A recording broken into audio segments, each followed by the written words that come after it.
स्वागत है आपका जी राजस्थान पर। मेरे सहयोगी शशि मोहन शर्मा लगातार मेरे साथ जुड़े हुए हैं। उनके साथ कई मेहमान हैं जो कि बात कर रहे हैं बजट पर। Shashi Mohan, over to you.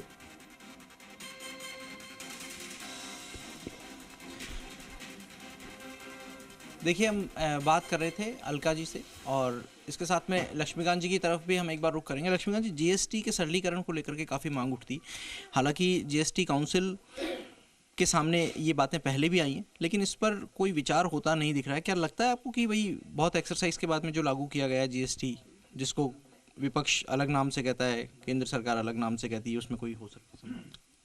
देखिए, जीएसटी को लेकर के लगातार मीटिंग के दौर हुए हैं। जीएसटी को लेकर के जिस प्रकार से सरलीकरण लगातार हुआ है, देखिए सुधार आवश्यक रूप से होता है।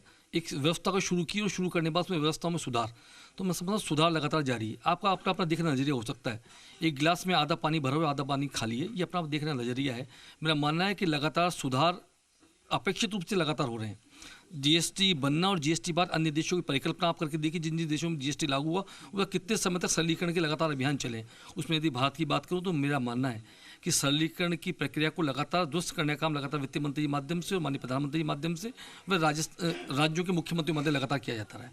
जो सुझाव संकलित होते हैं उन सुझावों को जीएसटी कमेटी तक पहुँचते हैं और जाकर अपेक्षित सुधार उसमें आते हैं। आज भी आपको बजट के अंदर इस बार सुधार देखने को निश्चित रूप से कहीं ना कहीं मिलेगा। मेरा ऐसा मानना है कि सुधार कभी रुकता नहीं है, सुधार होना आवश्यक होता है और सुधार चल रहा है। सुधार कभी रुकता नहीं है बाबूलाल जी, लेकिन महंगाई की स्थिति सुधारने के लिए, महंगाई को कम करने के लिए क्या केवल जो कैलकुलेशन ईयर का स्लैब बदल देना ही एक विकल्प है या कोई और भी विकल्प है? देखिए, पहले तो मैं जीएसटी की बात करूंगा कि भारतीय उद्योग व्यापार मंडल ने करीब 406 अमेंडमेंट्स करवाए हैं और फिर भी अभी भी जो धारा 67 है, हमारे चार्टर्ड अकाउंटेंट यहाँ बैठे हुए हैं, आदमी जाएगा और जाते ही डिक्लेयर करेगा कि ये आदमी चोर है। अरे इनकम टैक्स में भी ऐसा नहीं है भाई, प्रावधान करो ऐसा, इसको कुछ इसमें अमेंडमेंट होने चाहिए कि जाते ही कह देता है कि ये तो चोर है, जीएसटी में चोरी कर ली इसने, ये कर लिया, इसको ये कर दीजिए। आपने अभी कागज़ उसके देखे नहीं है, ये नहीं देखे हैं। इनकम टैक्स के प्रोविजन को लेकर सुप्रीम कोर्ट कह चुका है कि सर्वे अगर है तो आप फर्म का नाम खुलासा नहीं कर सकते, रेड में कर सकते हो। क्या जीएसटी में भी ऐसा कुछ होना चाहिए? जीएसटी में बिल्कुल होना चाहिए। सबसे बड़ी बात तो ये कि फेस का भी मामला आ गया, अभी बराबर फिर वापस से दुनिया भर के नोटिस आ रहे हैं, आप आइए आप आइए, और एक तरफ कहा जाता है कि ये डिजिटल है और सारा काम हम आपको आना नहीं है, फेसलेस करना है। तो जैसे फेसलेस उसमें इनकम टैक्स में कर दिया इन्होंने, अप्रिशिएबल है, वैसा जीएसटी को भी आ जाइए, कर दिए, करिए, ज़रूरी है। और जितनी अमेंडमेंट्स इतने करवाए, उसके बावजूद भी मैं ये कह रहा हूँ कि अभी भी ढेरों ऐसी एप्लीकेशंस मैंने लगा रखी हैं जिसमें अमेंडमेंट्स होने हैं, वो क्योंकि ज़रूरी है। जीएसटी आपने लगा दिया, एक ही HSN कोड है, उस पर 3-3 व्यवस्थाएं कर रखी हैं।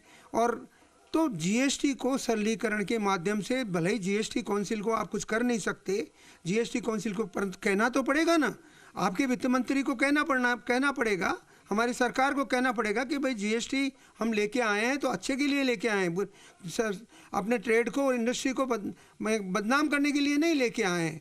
दूसरी बात मैं कह रहा था एमएसएमई के लिए, जी कारण क्या हो रहा है इस बात का जो आप जीएसटी को लेकर के रिप्रेजेंटेशन दे रहे हैं? क्या सुनवाई हो रही है? नहीं, पहले तो आप वित्त राज्य मंत्री को घर पे खाने पे बुला लिया करते थे। नहीं, देखिए ऐसा है, मैं यही कह रहा हूँ कि कुल मिलाकर के सुनाई की बात नहीं है। बात सुनाई की ये है कि वहाँ ये कर दिया कि कम से कम 3 स्टेट का अगर मिनिस्टर, फाइनेंस मिनिस्टर अगर कोई मुद्दे को उठाए तो वो मुद्दा उसमें विचारार्थ एक्सेप्ट किया जाएगा।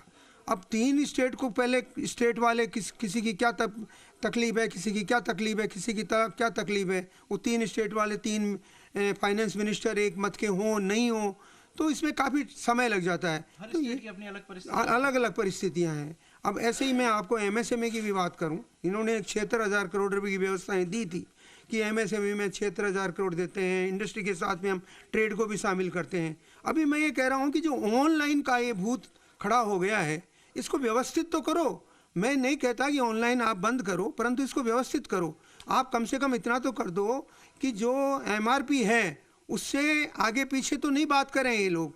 तो आए दिन ये कहते हैं 10% छूट दे दी, 15, अब पता चलता है कि तीनों कंपनियां जो आगे आ रही हैं वो सब कोई 8,000 करोड़ में नुकसान में चल रही हैं, कोई 10,000 करोड़ में नुकसान में चल रही हैं, और उसके बावजूद तो इसके लिए कोई नियम नहीं बनाना चाहिए, बिल्कुल बनाना चाहिए। नहीं तो ये एक ऐसी बड़ी जहर हो जाएगा कि हमारे जो बाज़ारों में बैठे हुए लोग हैं वो तो सब दुखी हो जाएंगे और अपनी दुकानें छोड़ के जाएंगे। और ये जो आगे आ रही हैं, जो कंपनियां आ रही हैं, मल्टीनेशनल्स हैं या दूसरी हमारी जो कंपनियां हैं, वो कंपनियां आगे आ रही हैं तो ये अपना प्रभुत्व जमा लेगी, और फिर किस तरह से कंज्यूमर का शोषण होगा इसकी कल्पना भी नहीं की जा सकती। तो मेरा कहने का मतलब ये है कि इस पर भी एक चेक एंड बैलेंस लगना चाहिए। जीएसटी पर चेक एंड बैलेंस की बात आ रही है, आप बताइए कुलदीप जी कि क्या संभव है 3 स्टेट की बात जो कह रहे हैं कि 3 स्टेट कहेंगे तो कंसिडरेशन मिलेंगे, तो इससे पहले तो स्टेट्स को अलग अलग बैठकें करनी पड़ेगी?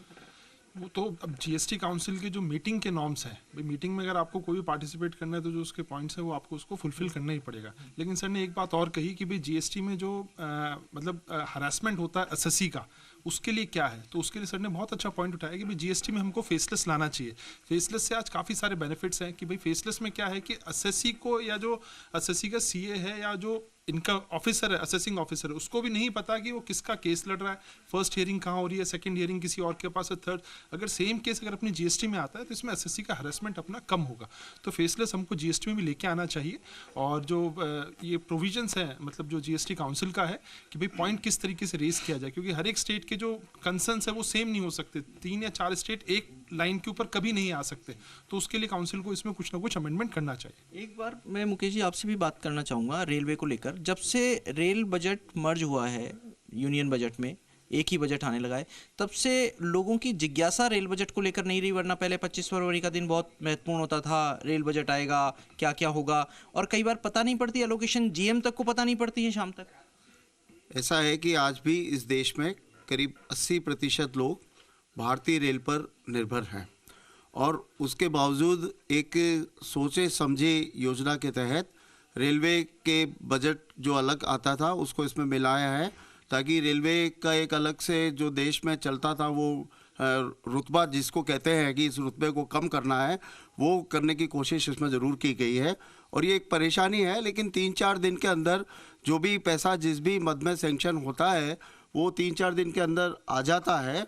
और आज की तारीख में जो अलग अलग ऐसा 3-4 दिन में आता है, लेकिन कई बार रेलवे कर्मचारियों की तो बात छोड़िए, अधिकारियों तक को पता नहीं लगता है दोपहर तक की क्या क्या एलोकेशन। वो बात बिल्कुल सही है, पता नहीं चलता है। लेकिन आज भी जैसे आप सुनेंगे बजट को तो उसमें मुश्किल से 1-1.5-2 मिनट रेलवे के बारे में बातचीत पूरे 1.5-2 घंटे के बजट भाषण में होगी। और रेलवे एक बहुत महत्वपूर्ण डिपार्टमेंट है, तो इसके लिए एक अलग से फोकस करने का काम होना चाहिए। हम तो यही कहते हैं कि अलग से बजट होना चाहिए, लेकिन अगर बजट में भी शामिल, केंद्रीय बजट में भी इसको रखा है तो इसको थोड़ा सा बढ़ा के 15-20 मिनट कम से कम इसके बारे में अलग अलग बात करनी चाहिए। लोगों की बहुत जिज्ञासाएँ होती है, लोगों की अपेक्षाएँ होती हैं, तमाम चीज़ें होनी चाहिए। एक चीज़ मैं और कहना चाहूँगा कि रेलवे के साथ साथ देश में करीब 40 करोड़ मजदूर हैं जो असंगठित क्षेत्र में भी काम करते हैं, और अलग अलग स्टेट में न्यूनतम मजदूरी अलग अलग है। इसमें बजट में हम उम्मीद करते हैं, हमने कहा भी है, सेंट्रल ट्रेड यूनियन के माध्यम से हमने इस बात को पहुंचाया भी है वित्त मंत्री के पास आज से 2 महीने पहले, कि केंद्रीय स्तर पर एक कानून बनना चाहिए और सारे स्टेट में करीब करीब जो मजदूर है उनका न्यूनतम वेतन 1 होना चाहिए। आज की तारीख में आप देखिए सीमांत किसान कृषक भी इस देश में हैं जिनको पूरे वर्ष भर खेती का मौका नहीं मिलता है, वो भी मजदूरी करते हैं, तो उसका भी उनको ये लाभ मिलेगा। तो ये बात ज़रूर होनी चाहिए, और ये बजट मध्यम वर्ग को राहत देने वाला होगा ऐसी हम उम्मीद करते हैं। इनकम टैक्स पर कम से कम 10 लाख तक कोई कर नहीं लगेगा, ये उम्मीद हम करते हैं।